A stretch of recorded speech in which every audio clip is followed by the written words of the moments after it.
अमावस की काली रात थी। आसमान में बिजली ऐसे कड़क रही थी जैसे आसमान फट पड़ेगा।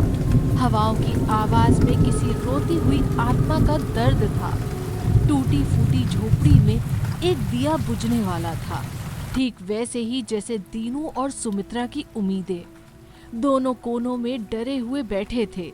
उनके चेहरों पर 16 साल पुराना डर आज फिर दिख रहा था। सुमित्रा, आज की रात बहुत भारी है सुमित्रा। हवा में वही महक है जो उस दिन जंगल में थी। मेरा दिल कह रहा है कि वो शैतान जाग गया है। ऋषि ने जो कहा था सुमित्रा, वो सच हो रहा है। वो वापस आ रहा है अपना हिस्सा मांगने। ऐसा मत कहिए जी, 16 साल बीत गए। अगर उसे आना होता तो कब का आ गया होता। हमने तो उसे अपने ही हाथों से उस खाई में छोड़ दिया था। एक नन्ही सी जान जिसे मैंने दूध भी नहीं पिलाया। क्या भगवान हमें कभी माफ करेगा? भगवान माफ कर सकता है सुमित्रा, लेकिन वो राक्षस नहीं करेगा। आज खेत में काम करते वक्त मुझे लगा कि जैसे मुझे कोई घूर रहा है।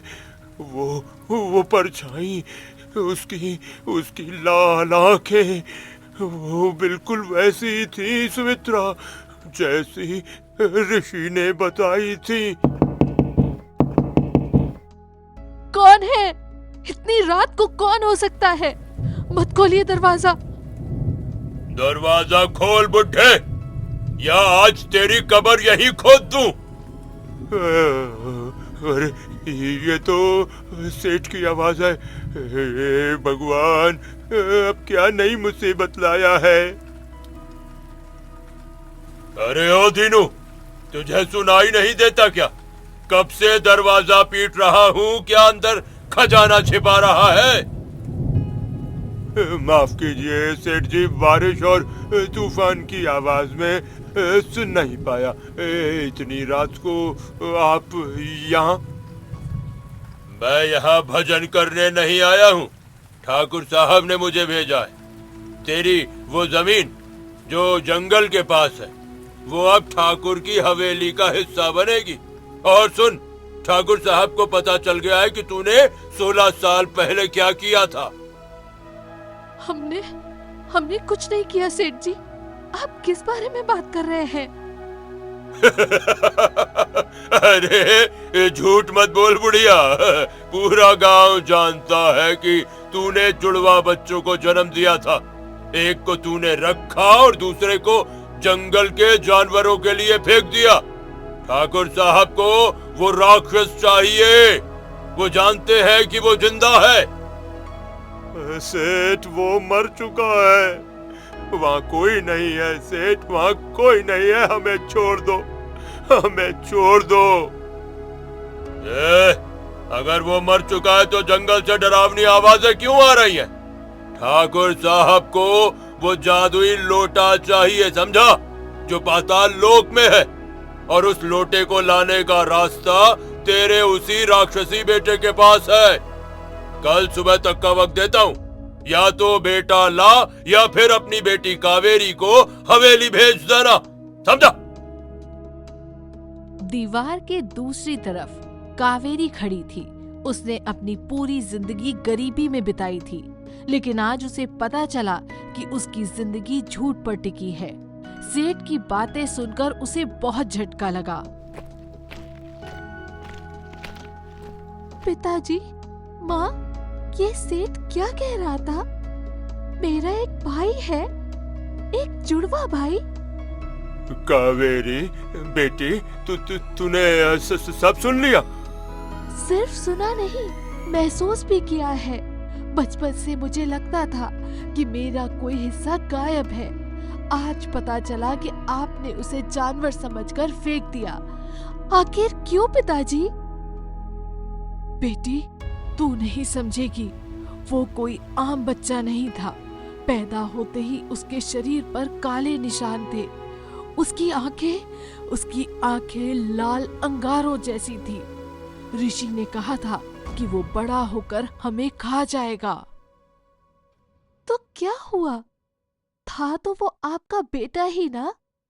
माँ, जानवर भी अपने बच्चों को नहीं छोड़ते। और आपने एक इंसान के बच्चे को मरने के लिए छोड़ दिया। वो मजबूरी थी कावेरी। गांव वाले उसे मार डालते। हमने सोचा जंगल में शायद भगवान उस पर रहम कर दे। और भगवान ने रहम किया। वो जिंदा है। सेठ ने कहा वो जिंदा है। मुझे उसके पास जाना है। नहीं, खबरदार जो वहां कदम भी रखा। वो अब इंसान नहीं रहा होगा। वो राक्षस बन गया है। वो तुझे पहचान नहीं पाएगा और मार देगा। वो मुझे नहीं मारेगा। खून खून को पहचानता है। और ठाकुर, वो दुष्ट ठाकुर उसे ढूंढ रहा है। अगर ठाकुर उसे पहले मिल गया तो वो उसका गलत इस्तेमाल करेगा। मुझे उसे बचाना होगा। पागल मत बन। वहाँ 3 विशाल सांप पहरा देते हैं। वहाँ जाना मतलब मौत। मौत तो यहाँ भी खड़ी है पिताजी। मैं डर कर नहीं जी सकती। मैं जा रही हूँ अपने भाई को लेने, चाहे वो राक्षस हो या इंसान। कावेरी तूफान में बाहर दौड़ जाती है। सुमित्रा और दीनू उसे रोकने की कोशिश करते हैं, लेकिन वो नहीं रुकती। ठाकुर विक्रम सिंह की हवेली किसी शमशान से कम नहीं थी। उसके गुप्त कमरे में हड्डियों का ढेर लगा था। बीच में आग जल रही थी, जिसकी लपटें नीली थी। ठाकुर एक पुरानी किताब पढ़ रहा था।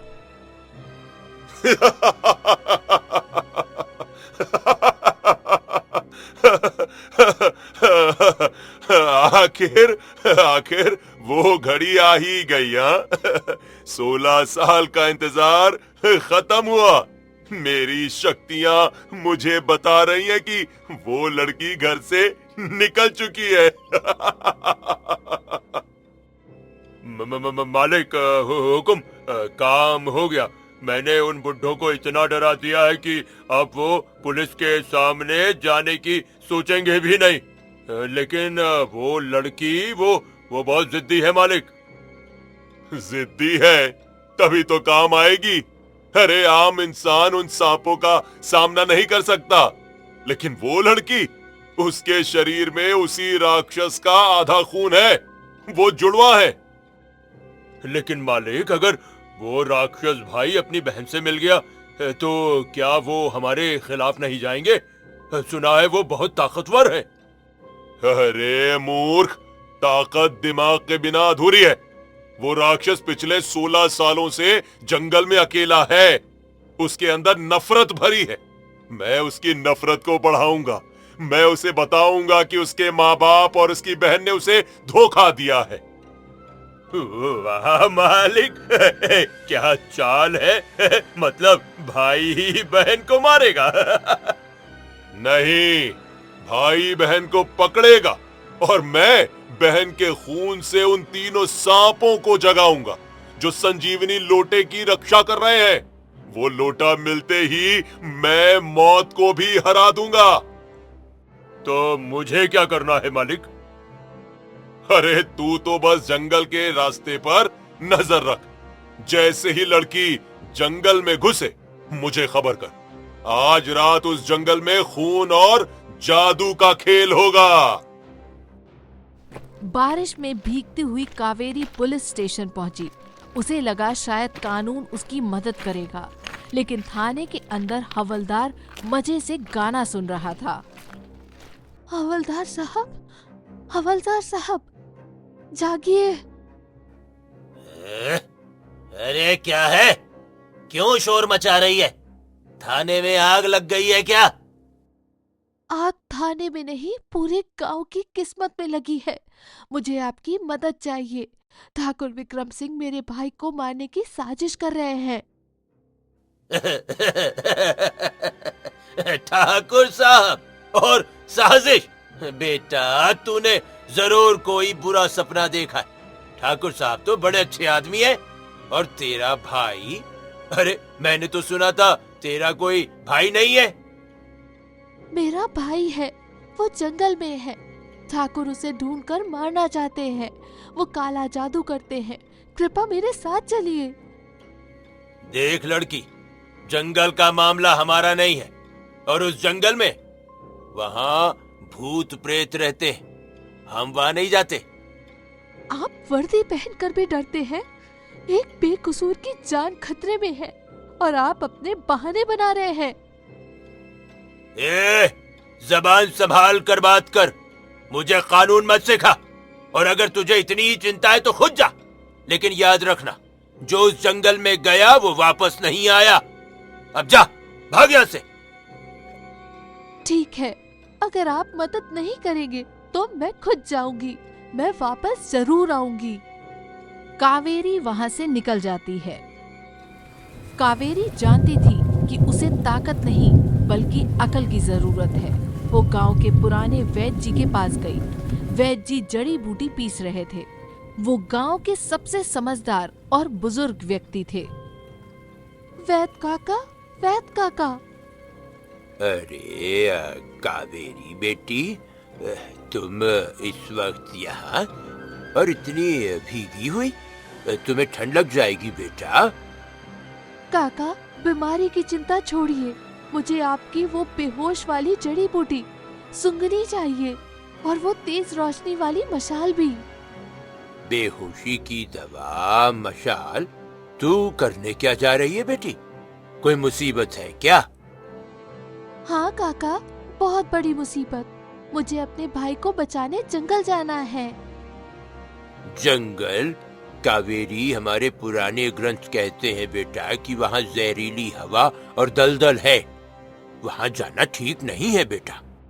वहाँ हवा नहीं काका, मेरे माँ बाप का अतीत है। मेरा एक जुड़वा भाई है। वो वहीं रहता है। वो थोड़ा अलग है। लोग उसे राक्षस कहते हैं। जुड़वा भाई और राक्षस? हो सकता है कि उसके खून में कोई पुराना दोष हो या गर्मी हो। अगर ऐसा है तो उसे इलाज की जरूरत है बेटा, नफरत की नहीं। यही तो मैं कह रही हूँ काका, लेकिन ठाकुर उसे मारना चाहता है और वहाँ बड़े बड़े सांप भी हैं। मुझे आपकी मदद चाहिए। ठाकुर और उसका अंधविश्वास, ये आदमी गांव को बर्बाद कर देगा। देखो कावेरी बेटा, मैं जादू टोने को कम ही मानता हूँ, लेकिन अगर वहाँ पर कोई इंसान मुसीबत में है तो ये मेरा धर्म है। मैं तुम्हारे साथ चलूंगा। सच में? लेकिन वहाँ खतरा है। बेटा, खतरा तो घर में बैठे रहने में भी है। रुको, मैं अपनी जड़ी बूटियों की पोटली और वो बेहोशी की दवा रख लेता हूँ। शायद हमें उस राक्षस को शांत करने के लिए सही दवा की जरूरत पड़ेगी। वैद्य जी अपनी पोटली तैयार करते हैं और कावेरी के साथ निकल पड़ते हैं। जंगल के पास पहुंचते ही माहौल बदल गया। पेड़ों की डालियां डरावनी लग रही थी। एकदम सन्नाटा था। यहाँ का माहौल तो बड़ा अजीब है। यहाँ कोई चिड़िया क्यों नहीं बोल रही? एकदम खामोशी सी छाई हुई है। दादी कहती थी कि ये जंगल श्रापित है। यहाँ रूहें भटकती हैं। रूहें नहीं बेटी, ये शायद किसी जहरीली हवा का असर है जिससे जानवर दूर रहते हैं। अपनी नाक पर कपड़ा बांध लो कावेरी। काका, वो देखिए, उस पुराने पेड़ के पास कुछ चमक रहा है। ध्यान से कावेरी, ये किसी जानवर की आंखें भी हो सकती हैं बेटा। अचानक झाड़ियों में जोरदार आवाज होती है। कौन है वहाँ? सामने आओ। कोई जवाब नहीं आता, बस एक बकरी की आवाज आती है। एक बकरी? अरे इतनी रात को ये यहाँ बकरी क्या कर रही है भाई? ये कोई आम बकरी नहीं लग रही। देखिए, ये हमारी तरफ ऐसे देख रही है जैसे हमें कुछ कहना चाहती हो। बकरी उनके पास आती है और इंसानी भाषा में बोलती है। वापस जाओ, तुम गलत रास्ते पे जा रहे हो। मौत तुम्हारा इंतजार कर रही है। हे भगवान, ये बकरी बोली, ये तो मैंने अपनी पूरी जिंदगी में भी नहीं देखा। क्या मुझे कोई वहम हो रहा है? नहीं काका, ये सच है। तुम कौन हो और हमें क्यों रोक रही हो? मैं इस जंगल की रक्षक हूँ। मैंने तुम्हारे पिताजी की जान बचाई थी जब वो मुसीबत में थे, लेकिन आज खतरा बहुत बड़ा है। मुझे मेरे भाई से मिलना है। क्या तुम जानती हो वो कहाँ है? तुम्हारा भाई वो अब ठाकुर के कब्जे में है। ठाकुर ने उसके दिमाग में जहर भर दिया है। बकरी उन्हें एक गहरी खाई के पास ले गई। वहाँ अंधेरे में एक बड़ा सा आदमी बैठा था। वो राक्षस था, कावेरी का सगा भाई। भाई, क्या तुम मेरे भाई हो? राक्षस मुड़ता है। उसकी लाल आंखें अंधेरे में जल रही हैं। इंसान, यहाँ से चले जाओ। मुझे इंसानों की महक पसंद नहीं। कावेरी, इसका गुस्सा तो बहुत बढ़ा हुआ है बेटा। ये हमला कर सकता है। पीछे हटो, पीछे हटो। मैं नहीं जाऊंगी। मैं तुम्हारी बहन हूँ कावेरी। देखो, मेरी शक्ल तुमसे मिलती है। अगर तुम ध्यान से देखो। बहन? झूठ! मेरा कोई परिवार नहीं है। मुझे कचरे की तरह फेंका गया था। ठाकुर ने मुझे बताया है। तुम सब मेरे दुश्मन हो। ठाकुर झूठा है। माँ पिताजी ने तुम्हें बचाने के लिए यहाँ छोड़ा था। वो मजबूर थे।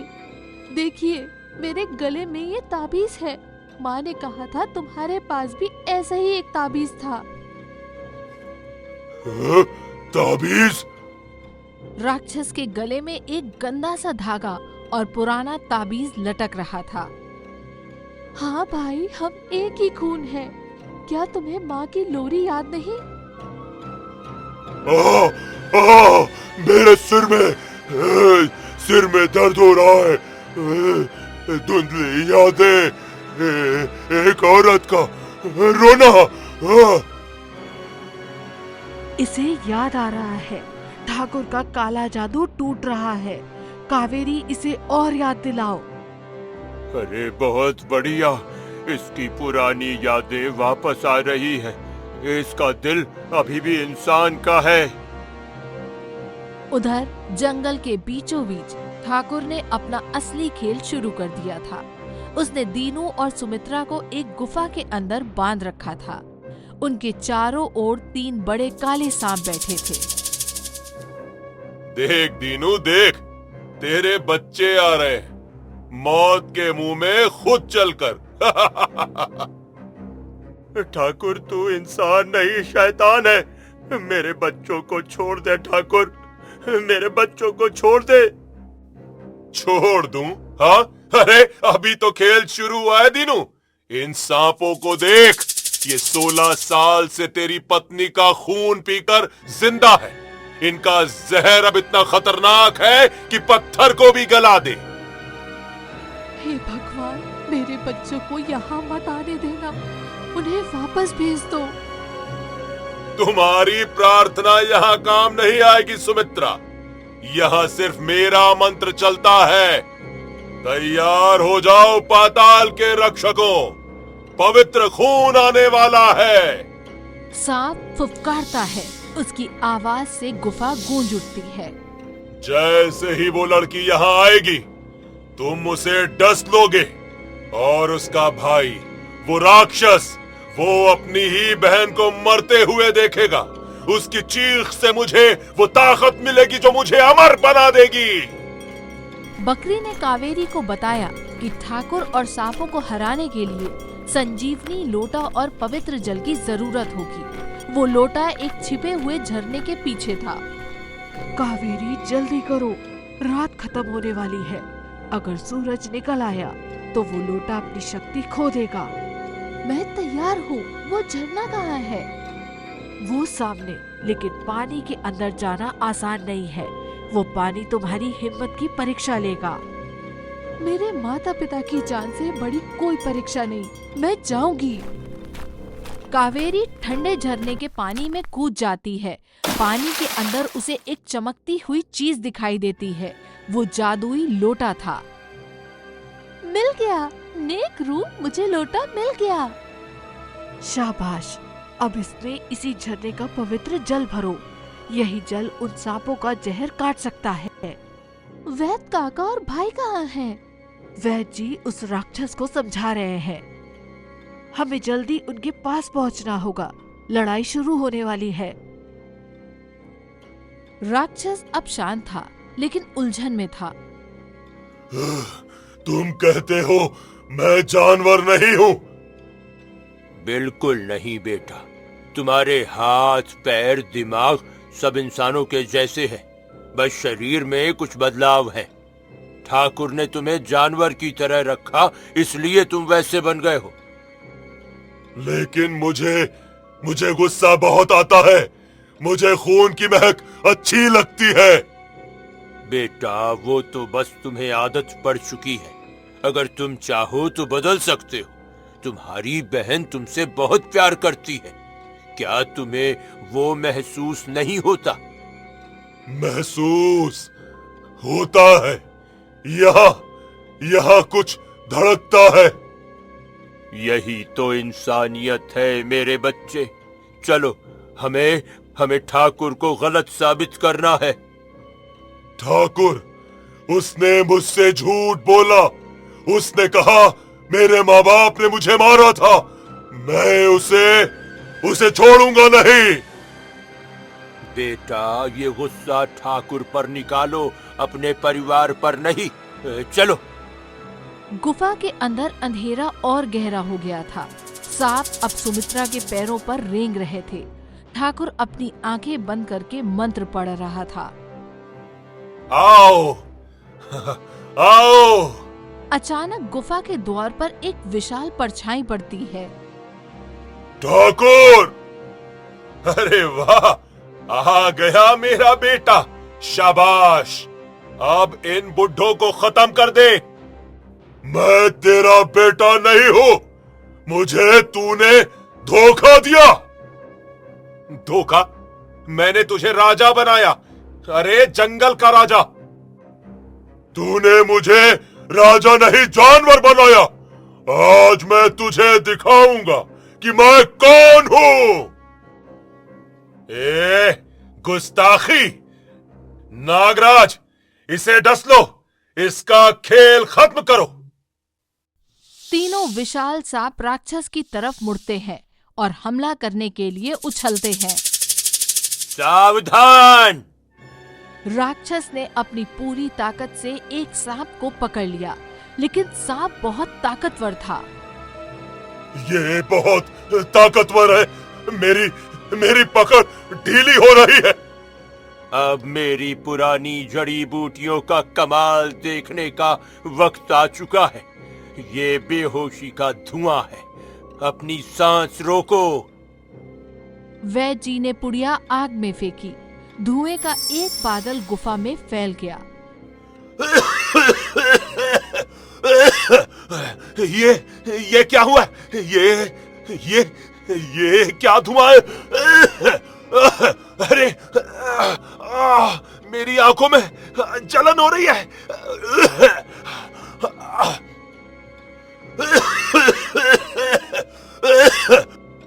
ये जड़ी बूटियों का असर है ठाकुर। तुम्हारा जादू इस धुएं को नहीं रोक सकता। धुएं के कारण सांप सुस्त पड़ने लगे। उनका फन नीचे गिरने लगा। भाई हटो। कावेरी, तुम आ गई। ठाकुर, तुम्हारा खेल खत्म। ये पवित्र जल पाताल लोक की गंदगी को साफ कर देगा। कावेरी ने लोटे से जल सांपों और ठाकुर की तरफ फेंका। जैसे ही पवित्र जल सांपों पर गिरा, वो जलने लगे और धुएं में बदलकर गायब हो गए। ठाकुर चीखने लगा। नहीं, ये नहीं हो सकता। मेरे नाग, मेरी शक्ति। अब तेरी बारी है ठाकुर। राक्षस ठाकुर की तरफ बढ़ा। ठाकुर ने काला जादू फेंकने की कोशिश की, लेकिन पवित्र जल के असर से उसका जादू काम नहीं कर रहा था। रुक जाओ, मुझे मत मारो। मैं तुम्हें वो खजाना दे दूंगा। वो लोटा तुम्हारा है। हमें खजाना नहीं चाहिए, हमें हमारा परिवार चाहिए जो तूने छीना था ठाकुर। भाई, इसे मारना मत, इसे कुदरत सजा देगी। मैं तुम सबको श्राप देता हूँ। मैं अचानक ठाकुर के पैर पत्थर के होने लगे। ये क्या हो रहा है? अरे मेरे पैर हिल नहीं रहे। ये क्या? गुफा में एक तेज रोशनी फैली और बकरी की आवाज गूंजी। पाप का घड़ा भर चुका है विक्रम। जिसने मिट्टी के पुतलों के साथ खिलवाड़ किया, वो खुद मिट्टी बन जाएगा। नहीं, मुझे माफ कर दो। मैं मरना नहीं चाहता, मुझे माफ कर दो। नहीं। देखते ही देखते ठाकुर का पूरा शरीर भुरभुरा होकर मिट्टी में बदल गया। उसका मुकुट और हड्डियों की माला जमीन पर गिर पड़ी। वो गायब हो गया। गायब नहीं, उसका शरीर मिट्टी बन गया है दीनू। जैसा करोगे वैसा भरोगे। आखिरकार शांति मिली। राक्षस अपने घुटनों पर बैठ गया। उसका डरावना रूप धीरे धीरे बदलने लगा। काले निशान गायब हो गए और वो एक साधारण लड़का बन गया। मेरा बेटा, मेरा शक्ति। माँ, क्या मैं अब अपने घर जा सकता हूँ? हाँ मेरे लाल, तू हमेशा के लिए घर आ गया है। तूफान थम चुका था। सुबह की पहली किरणें दीनों की झोपड़ी पर पड़ रही थी। आज वो झोपड़ी महल से कम नहीं लग रही थी, क्योंकि उसमें पूरा परिवार था। वैद्य जी, अगर आप और कावेरी नहीं होते तो आज हम जिंदा नहीं होते। अरे दीनू, बड़ाई मेरी नहीं, कावेरी की हिम्मत और उस पवित्र जल की है, और हाँ, उस बकरी की। तभी वहां वो बकरी आती है और एक नेक रूह में बदल जाती है। मेरा वादा पूरा हुआ। मैंने कहा था कि मैं तुम्हारे परिवार की रक्षा करूंगी। अब तुम सब सुरक्षित हो। आप जा रहे हैं? हाँ बेटी, जहाँ भी सच्चाई की लड़ाई होगी, मैं वहाँ मौजूद रहूंगी। अलविदा। कावेरी, तूने मुझे नई जिंदगी दी है। तू मेरी छोटी बहन नहीं रे, मेरी रक्षक है। और तुम मेरे भाई हो। अब कोई ठाकुर या कोई श्राप हमें अलग नहीं कर सकता। चलो, आज खीर बनाऊंगी मेरे दोनों बच्चों के लिए। सब जोर से हंसते हैं।